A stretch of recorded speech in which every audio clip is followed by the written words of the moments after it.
my last video, we talked about how becoming parents changes your identity, your relationship, and how you see each other. And one of the places that shift shows up the fastest is in our communication, especially when you're exhausted. So today I'm going to share 5 research-backed communication strategies that actually work when you're running on fumes, because talking when you're tired is a completely different skill set. So have you ever tried to have a simple conversation and 5 minutes later you're both confused, frustrated, and wondering how you got there? Or even a harmless discussion about takeout can turn into a miscommunication, and for no reason at all. Yeah, exhaustion changes everything, and here's the truth that I really want you to hear.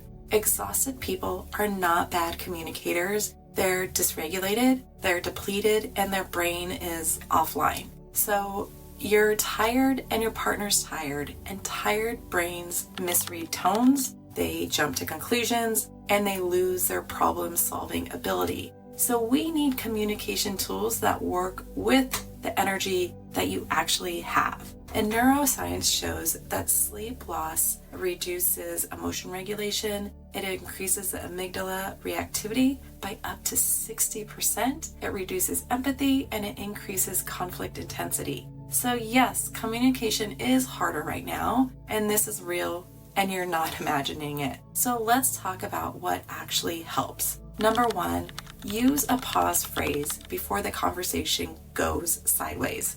A pause phrase is something you say before the argument starts. Try something like, I want to talk about this, but I'm too tired to do it well now. Or, can we pause until we're calmer? This is not avoiding the conversation. This is choosing the right moment for the conversation. So why does this work? A short pause lowers your emotional reactivity and it gives your brain time to shift out of defense mode. Number 2, stick to one topic. Tired brains can't multitask, and when you're exhausted, your brain literally cannot juggle multiple issues. So keep it to one. Like, I want to talk about bedtime, or I want to talk about mornings, not everything at once. So why does this work? One topic reduces cognitive overload and keeps the conversation grounded. Number 3, use short, clear, kind communication. When you're tired, long explanations don't land. So keep it simple. Short, I'm overwhelmed. Clear, can you handle bath time? Kind, I'd appreciate it. Short, clear, and kind. Why it works is tired brains read tone, not nuance. Kindness keeps the nervous system calm. Number 4, narrate your intention so your partner doesn't misread you. Exhaustion makes your tone come out sharper than you usually mean.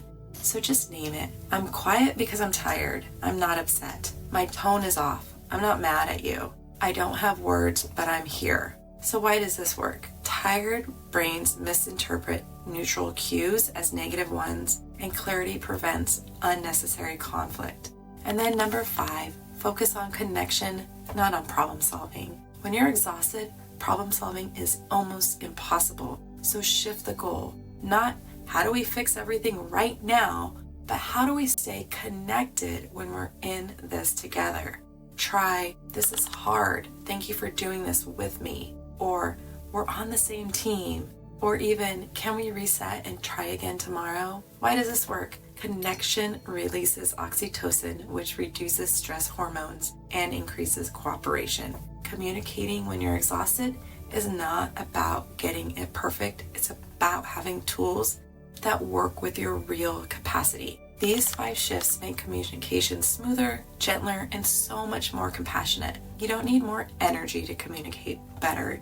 You just need the right approach. And if you want more simple, meaningful ways to stay connected in this season, download my free guide, Celebrate Your Relationship in Small Ways. It's full of tiny moments you can use even when you're exhausted. So if you found this helpful, like the video and download your free guide. I'm cheering for you now and always.